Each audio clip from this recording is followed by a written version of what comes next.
Assalamu alaikum wa rahmatullahi wa barakatuhu. Walaikum salam.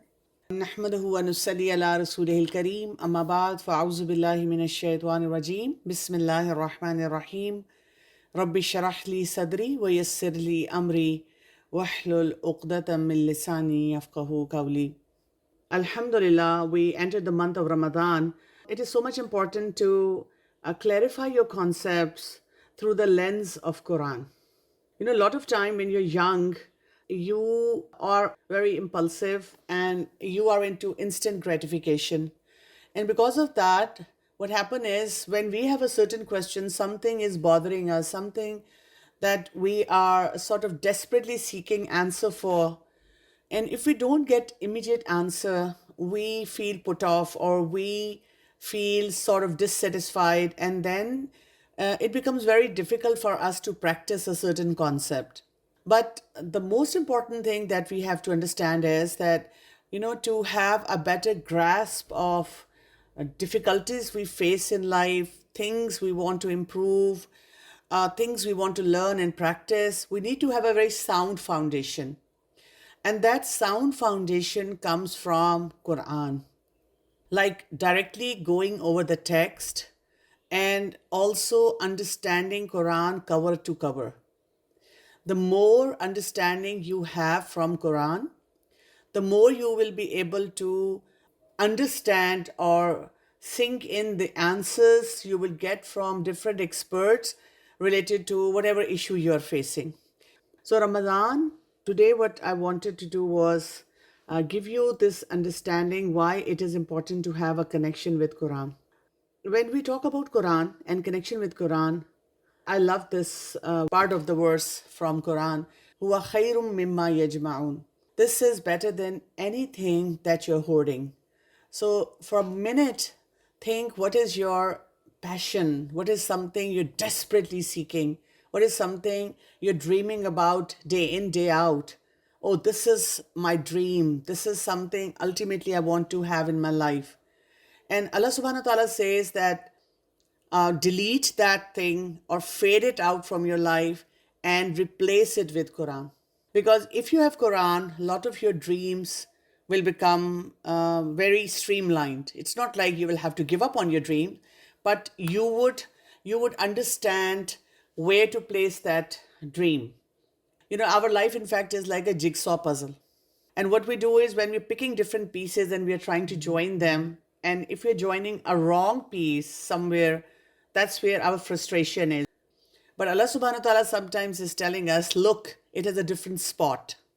When you put that jigsaw puzzle piece over there, everything, the whole picture is going to be so clear. When we talk about Ramadan, remember this verse from Surah Al-Baqarah, verse number 183. Ya ayyuhallazina amanu kutiba alaykumus siyam kama kutiba alal lazina min qablikum la'allakum tattaqun. Oh, you believe? Fasting has been prescribed for you as it was prescribed for people before you, so that you acquire taqwa. A lot of scholars and even the Salaf Salihin, they used to say that every time a verse starts with Ya ayyuhallazina amanu, the first thing you need to do is put your name over there in the bracket and say, oh, Allah subhanahu wa ta'ala is talking to me. He's talking to Maryam, he's talking to Zainab, he's talking to Asma, he's talking to Aisha, he's talking to Fatma. So whatever your name, you personalize that message. It's not for a believer outside my home. It's for other people who are religious. It's for me. And second important thing, it's a very, very important message. And I need to put everything aside, all my thoughts, all my tasks, and actually focus on this message. So the message that has been given over here is fasting has been made compulsory for us, and it was also compulsory for the people before us. And what's the purpose? Why do we fast? In our cultures, we fast for pakoras, having some festive time, enjoying, or being lazy, fasting, and then making a whole checklist of all the seasons on Netflix that I'm gonna watch because I have to pass that whole day. So no, this is not that. Fasting is for developing taqwa. And what is taqwa? Usually, when in the translation we write God-fearing, Allah conscious. Basically, it's your strong bonding with Allah subhanahu wa ta'ala. That you remember that He is with you all the time. So think about it. When you keep chatting with someone all the time, previous generations, we would meet people, we'll get to know people, and then they are our friends. But in your generation, it's not like that. Friends of friends you have never ever met, but they are your best buddies. You just click. You have been talking to them on Insta in different groups. You're on Snapchat, and you just meet sometimes even after 5 years, 10 years, but they're your good friends. So the more we are connected with someone, we become closer to them. We get to know them, and we try to be with them all the time. So similarly, Allah subhanahu wa ta'ala is giving us this invitation that when we fast, we develop taqwa. That means I remember He's in my life all the time. I remember He's listening to me. I remember He's watching me. I remember whenever I need to rely upon someone, He is there. I can rely on Him. And I also remember when I'm doing something which is not right, and I'm doing it thinking nobody would know what I'm up to, but He knows. And there are a lot of times when I try to explain a certain concept to someone. It could be my parents, friends, seniors, mentors. And a lot of time what we have to do is we have to keep repeating. Do you understand? I hope I'm making sense. I hope I'm able to tell you something. We don't even have to say that to Allah subhanahu wa ta'ala. Taqwa means I am thinking in my heart. I know He's there and He knows. He knows exactly what I'm thinking. Subhanallah. This is such a profound concept. We move on in Surah Al-Baqarah, verse number 185, where Allah subhanahu wa ta'ala explains to us the connection between Ramadan and Quran. Shahru Ramadan allazi unzila fihi al-Quran. Hudal linnas ubayyinatim min al-huda wal-furqan. During the month of Ramadan, the Quran was sent down as guidance to the people, and it has clear signs of the true guidance, and there is a criterion between right and wrong. So this month is given to us as a celebration because Allah subhanahu wa ta'ala revealed Quran in this month. If I ask you that you want to have a celebration, what comes to your mind? Party time, thrill, enjoyment, doing something that your parents sometimes or your family sometimes won't approve of. A slumber party or a bonfire, something like that. But Allah subhanahu wa ta'ala tells us that when you're celebrating the revelation of Quran being sent down to you, then stop focusing on food. Stop focusing on your worldly matters. And in this month, what you do is focus on Quran. Try to see why this is such a big blessing. What's so special about it? A lot of time, there is something in your house, and maybe someone keeps telling you this is very precious, this is very important. And it's not important for us because we are not stopping over there. We are not looking at it. We are not actually internalizing what's the big deal if it is there. But to understand why something is important for us, we need to spend time. We need to pause our life and we need to actually focus on it. And why Quran is important? What's the big deal?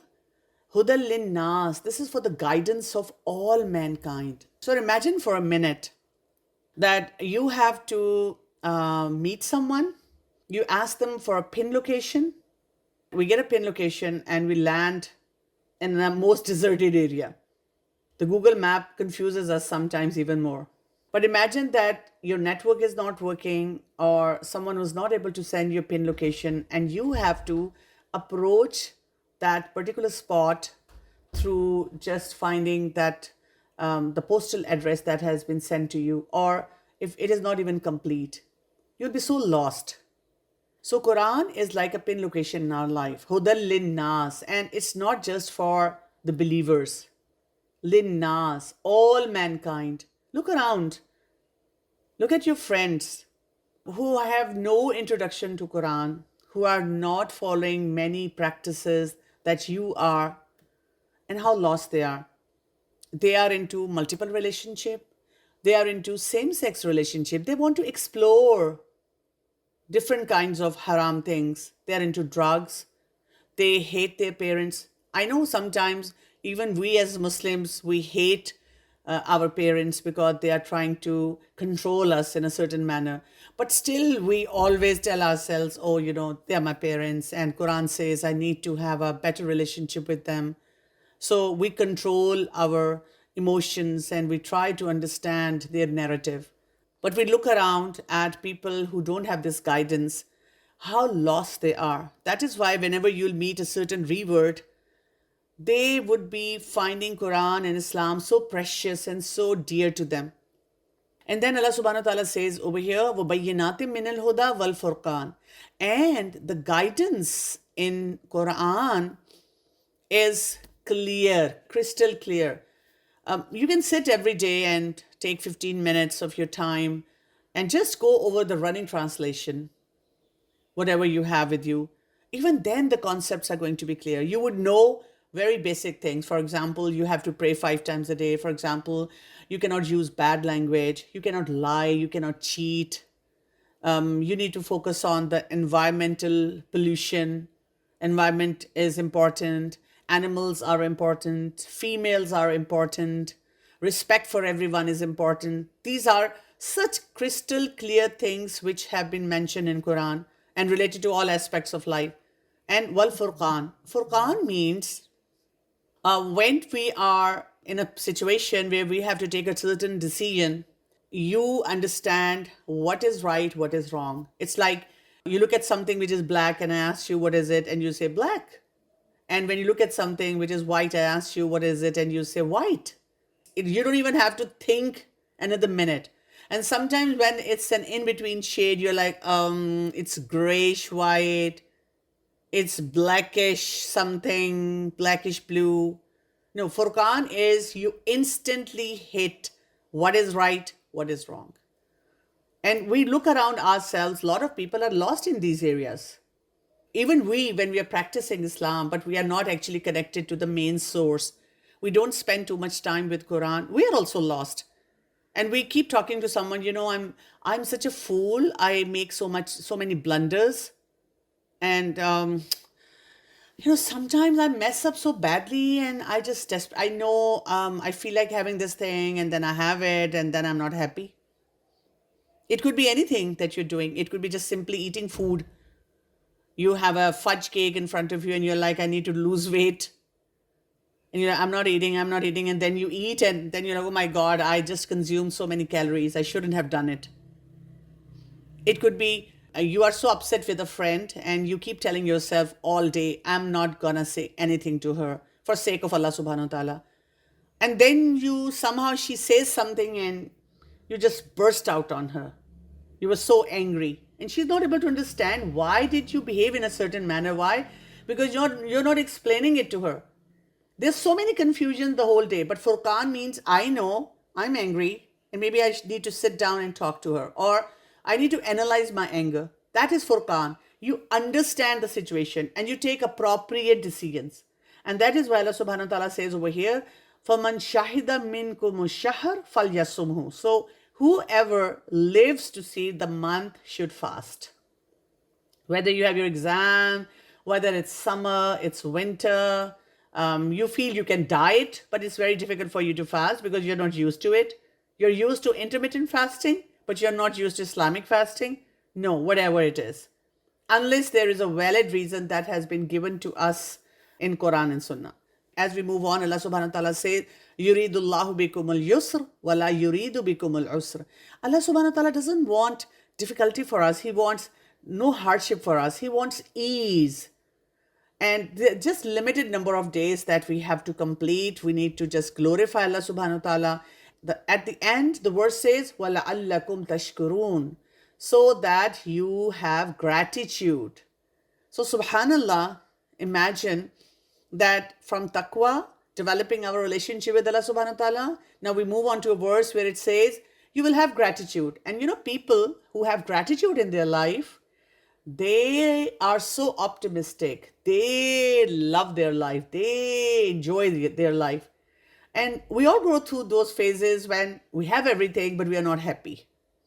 It is so difficult to like communicate this thing to anyone saying, I know I should be thankful for all the blessings, but I don't know why I'm lonely inside, why I'm not happy inside.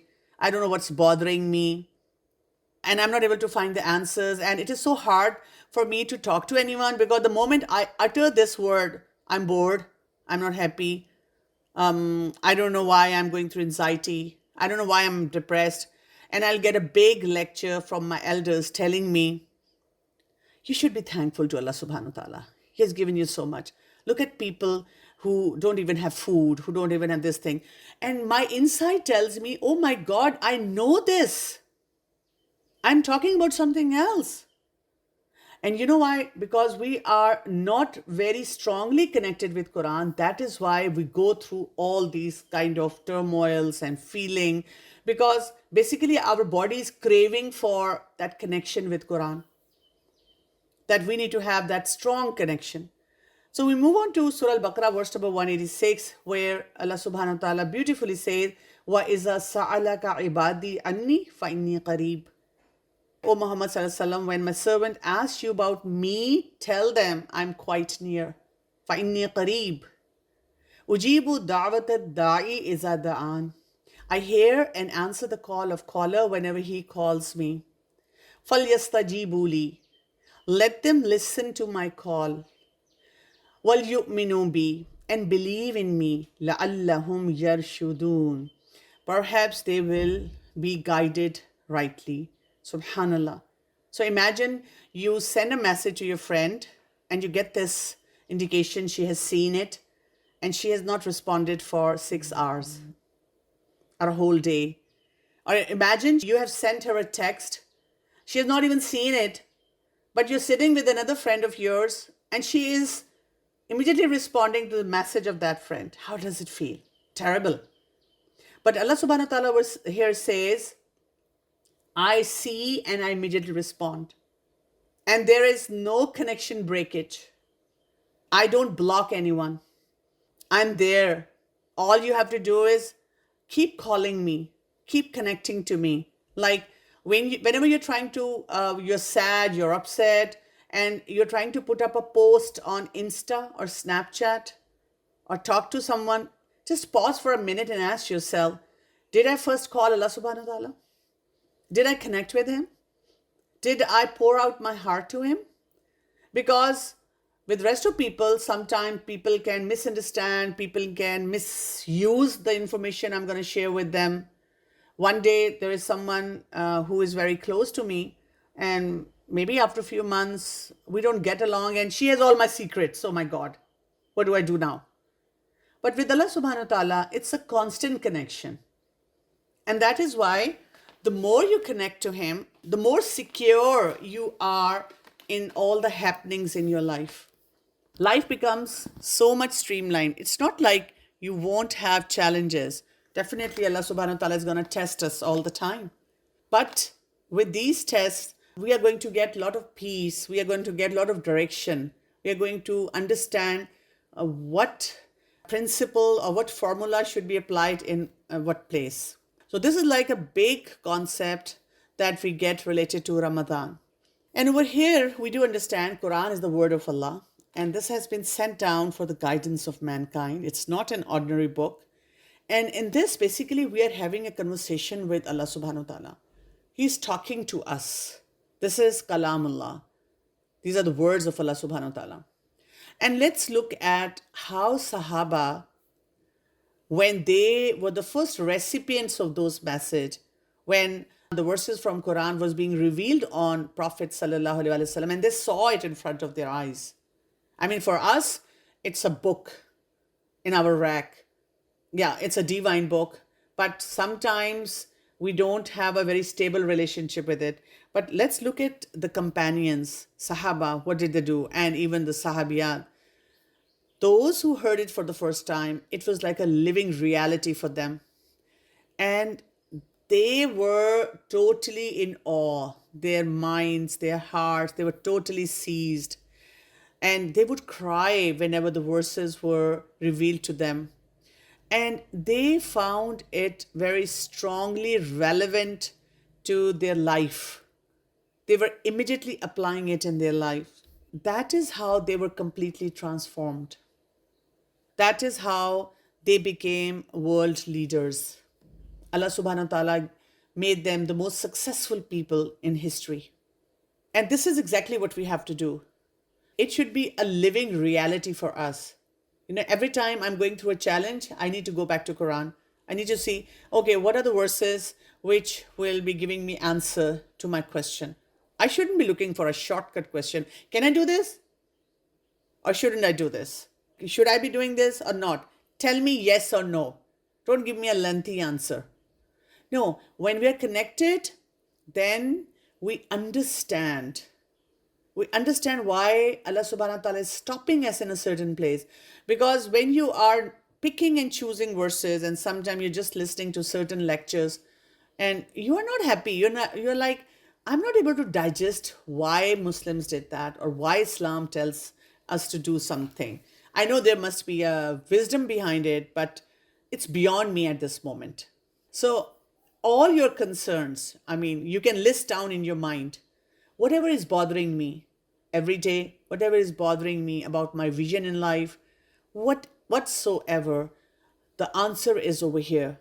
I can tell you as a professional, I used to be very afraid of studying Quran, that I'm a doctor, I'm a progressive person, I want to grow in my profession.